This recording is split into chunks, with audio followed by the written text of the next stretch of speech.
नमस्कार, KP news के bulletin में आपका स्वागत है। मैं हूं पूजा आपके साथ। चलिए शुरू करते हैं आज की खबरों का सिलसिला। उससे पहले एक नजर आज की सुर्खियों पर डालते हैं। बीदर तालुके की ग्राम पंचायत क्षेत्रों में 5 जुलाई तक अतिक्रमण हटाए। कर्नाटक ने प्रतिदिन 1 करोड़ लीटर दूध उत्पादन का रिकॉर्ड बनाया, सीएम सिद्धरामैया ने कहा।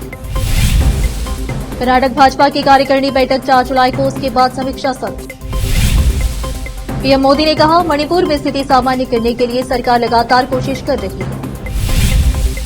पीएम मोदी के भाषण के दौरान विपक्ष ने राज्यसभा से क्यों किया वॉकआउट, मल्लिकार्जुन खड़गे ने बताया। अरविंद केजरीवाल की जमानत अर्जी पर हाईकोर्ट जुलाई को सुनाएगा फैसला, सीएम की बढ़ाई गई न्यायिक हिरासत।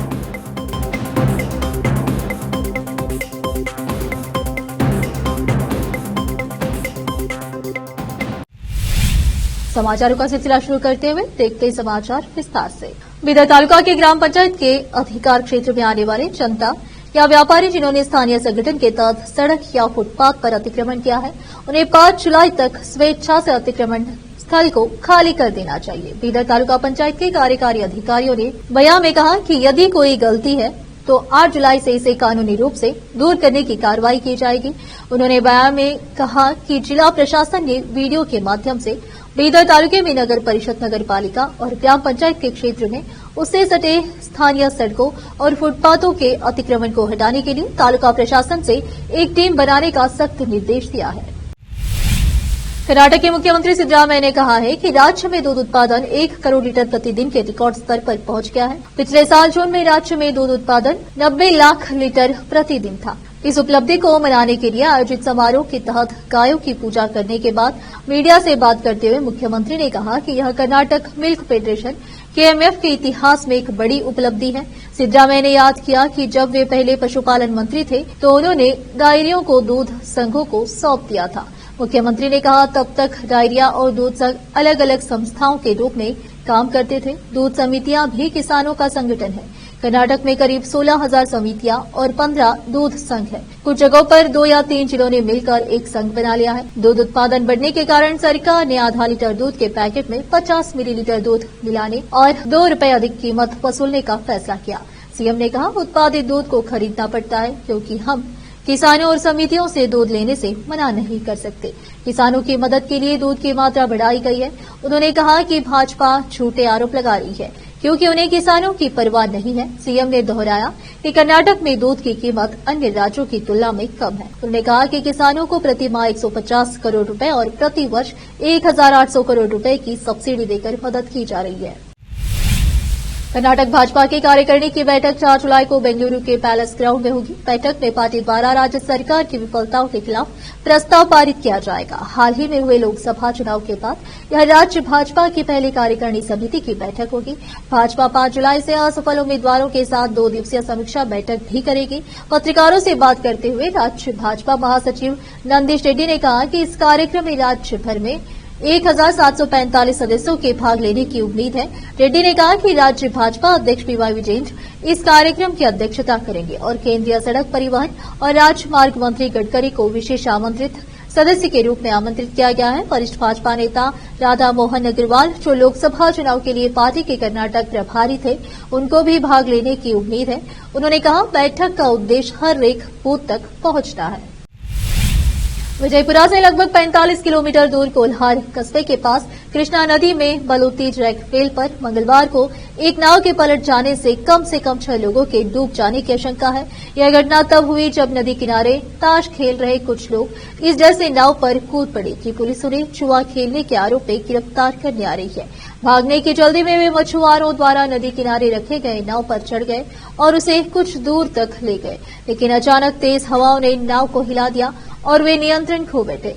बांस और पॉलीथीन शीट से बनी यह गोलाकार संरचना पलट गई। नाव पर सवार 8 लोगों में से 2 लोग तैरकर सुरक्षित निकल गए, लेकिन 6 अन्य डूब गए। सूचना मिलने के बाद पुलिस और अग्निशमन विभाग के कर्मचारी मौके पर पहुंचे और 2 शव बरामद किए। मंगलवार देर शाम तक बाकी शवों की तलाश जारी थी। पुलिस अधीक्षक ऋषिकेश सोनवड़े और अन्य पुलिस अधिकारी मौके पर पहुंचे। कोल्हार पुलिस थाने में मामला दर्ज कर लिया गया है। रोकते समाचारों का सिलसिला एक ब्रेक के लिए, जल्द लौटते हैं ब्रेक के बाद।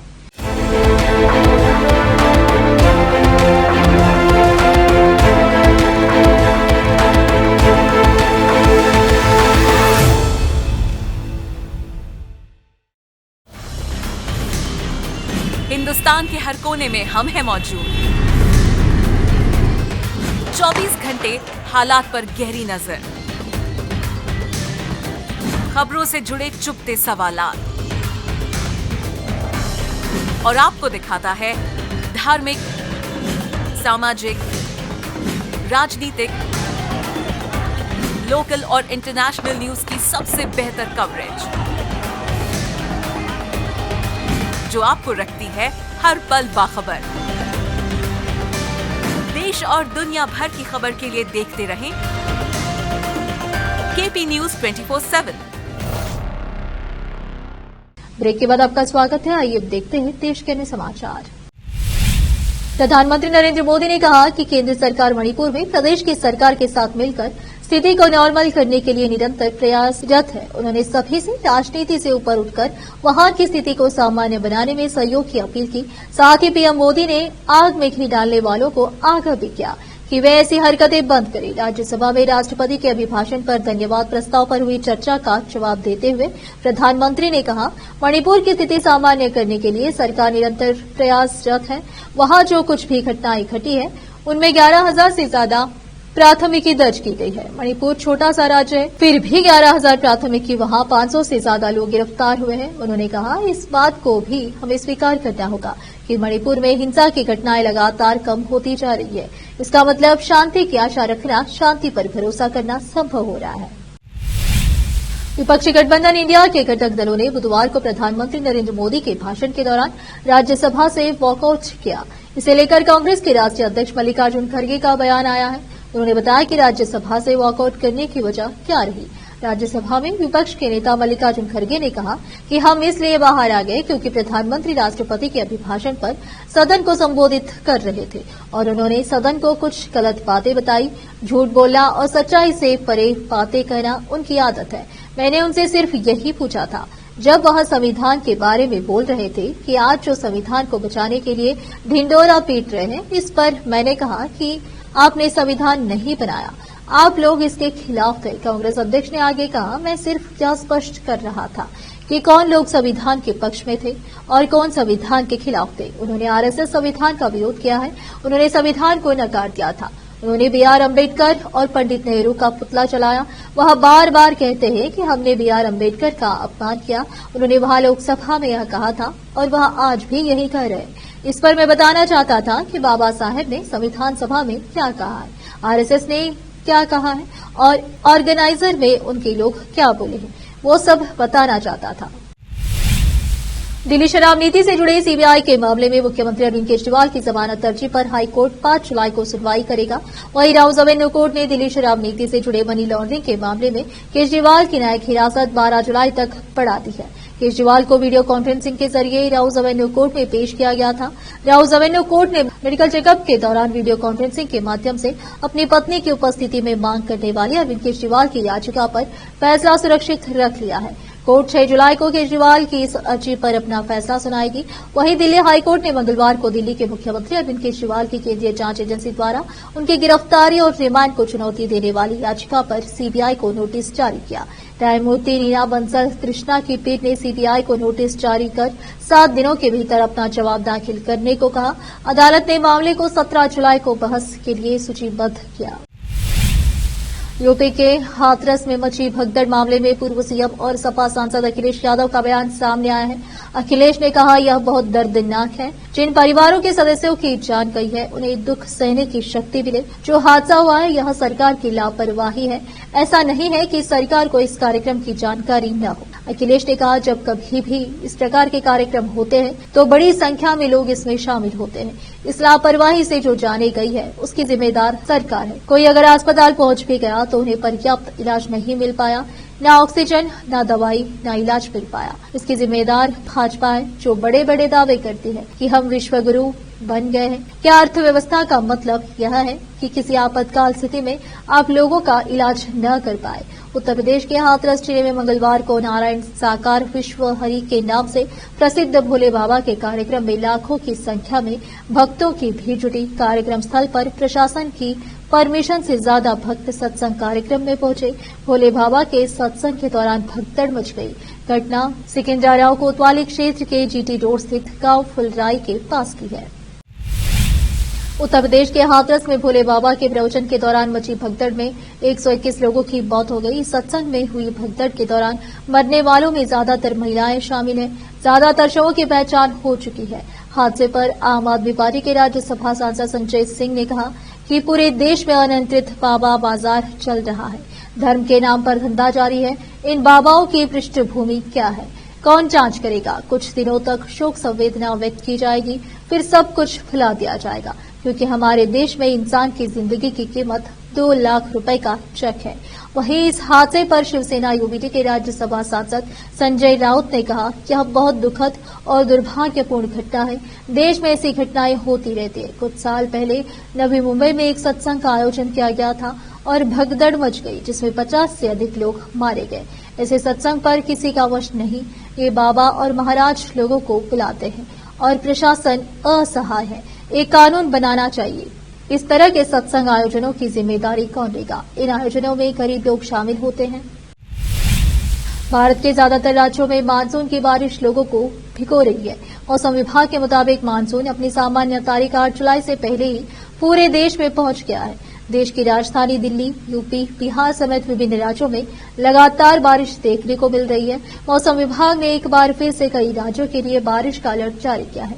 आइए जानते हैं कि मंगलवार को कैसा रहेगा देश के विभिन्न राज्यों का मौसम। दिल्ली में मंगलवार को कुछ हिस्सों में हल्की बारिश हुई थी। मौसम विभाग ने दिल्ली के लिए आज बारिश का येलो अलर्ट जारी किया है। राजधानी में आसमान में सामान्यतः बादल छाए रहने तथा गरज और बिजली के साथ मध्यम बारिश की संभावना है। राजधानी का अधिकतम तापमान आसमान में दिन भर बादल छाए रहने और अधिकतर तापमान 35 डिग्री सेल्सियस के आसपास रहने का पूर्वानुमान है। उत्तर प्रदेश के ज्यादातर जिलों में इस वक्त बारिश देखी जा रही है। माना जा रहा है कि यूपी में इस पूरे हफ्ते तक अच्छी खासी बारिश देखने को मिलेगी। बुधवार को यूपी के 67 जिलों में बारिश का अलर्ट है। बिहार के अलग अलग जिलों में भी भारी बारिश की संभावना है। अन्य राज्यों का हाल मौसम विभाग द्वारा करीब 13 राज्यों में ऑरेंज अलर्ट जारी किया है। मौसम विभाग के मुताबिक बुधवार को हिमाचल प्रदेश, पंजाब, हरियाणा, चंडीगढ़, दिल्ली, उत्तर प्रदेश, पूर्वी राजस्थान, पश्चिमी राजस्थान, मध्य प्रदेश और छत्तीसगढ़ में भारी बारिश होने का अनुमान है। पूर्वोत्तर भारत, उप हिमालयी, पश्चिम बंगाल और सिक्किम में भी भारी से लेकर बहुत भारी बारिश देखने को मिल सकती है। एक बार फिर से रुकते हैं एक ब्रेक के लिए, जल्द लौटते हैं ब्रेक के बाद।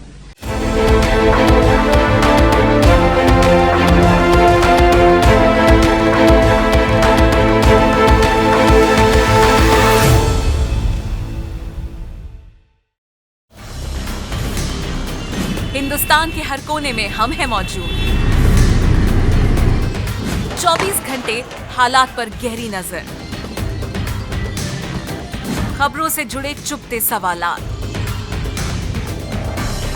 और आपको दिखाता है धार्मिक, सामाजिक, राजनीतिक, लोकल और इंटरनेशनल न्यूज की सबसे बेहतर कवरेज, जो आपको रखती है हर पल बाखबर। देश और दुनिया भर की खबर के लिए देखते रहें केपी न्यूज 24/7। ब्रेक के बाद आपका स्वागत है। आइए देखते हैं अंतर्राष्ट्रीय समाचार।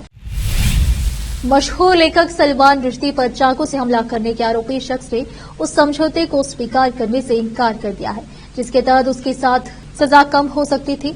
मामले में अगर आरोपी आतंकवाद से जुड़े आरोपों को स्वीकार कर लेता तो उसकी सजा कम हो जाती। आरोपी के वकील ने इस बारे में जानकारी दी है।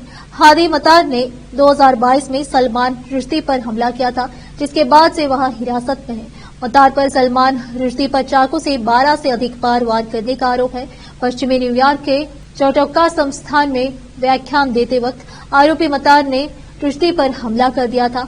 मतार के वकील नाथनियल बैरन ने न्यूयॉर्क के मेवली में मंगलवार को आरोपी के समझौते से इनकार किए जाने की पुष्टि की। इस समझौते के तहत मतार चौटक्का काउंटी में खुद को हत्या के प्रयास के लिए दोषी मान लेता, जिसके बदले में उसे 25 वर्ष की सजा न होकर अधिकतम 20 वर्ष की कैद की सजा दी जाती। दक्षिणी पूर्वी कैरिबियाई द्वीप समूह में तबाही मचाने के बाद तूफान बेरिल अब जमैका की ओर बढ़ रहा है। तूफान की वजह से कम 6 लोगों की मौत हो गई है। राष्ट्रीय तूफान केंद्र के अनुसार Jamaica, Grand Cayman, Little Cayman और केमैन ब्राक में तूफान को लेकर चेतावनी जारी की गई है। बेरिल की तीव्रता कम हो रही है, लेकिन पूर्वानुमान है कि जब यह तूफान बुधवार तड़के जमैका के पास, बृहस्पतिवार को केमैन द्वीप के पास और शुक्रवार को मैक्सिको के युकाटन प्रायद्वीप के पास से गुजरेगा, तब भी यह शक्तिशाली रहेगा। सोमवार देर शाम को बेरिल श्रेणी 5 के तूफान के रूप में मजबूत हो गया था, जिसके कारण 270 किलोमीटर प्रति घंटे की रफ्तार से हवा चली। इसके बाद यह श्रेणी 4 के तूफान के रूप में थोड़ा कमजोर हो गया, लेकिन अब भी ताकतवर है। मंगलवार रात को तूफान जमैका के किंगस्टन से करीब 480 किलोमीटर पूर्व दक्षिण पूर्व में था। बेरिल से जमैका में खतरनाक गति से हवा चलने और समुद्र में ऊंची लहरें उठने की आशंका है और अधिकारियों ने बाढ़ के लिहाज से संवेदनशील इलाकों में रह रहे लोगों को मकान खाली करने की चेतावनी दी है। फिर से एक नजर सुर्खियों पर। बीदर तालुके की ग्राम पंचायत क्षेत्रों में 5 जुलाई तक अतिक्रमण हटाए। कर्नाटक ने प्रतिदिन 1 करोड़ लीटर दूध उत्पादन का रिकॉर्ड बनाया, सीएम सिद्धरामैया ने कहा। कर्नाटक भाजपा की कार्यकारिणी बैठक 4 जुलाई को, उसके बाद समीक्षा सत्र। पीएम मोदी ने कहा, मणिपुर में स्थिति सामान्य करने के लिए सरकार लगातार कोशिश कर रही है। पीएम मोदी के भाषण के दौरान विपक्ष ने राज्यसभा से क्यों किया वॉकआउट, मल्लिकार्जुन खड़गे ने बताया। अरविंद केजरीवाल की जमानत अर्जी पर हाईकोर्ट जुलाई को सुनाएगा फैसला, सीएम की बढ़ाई गई न्यायिक हिरासत।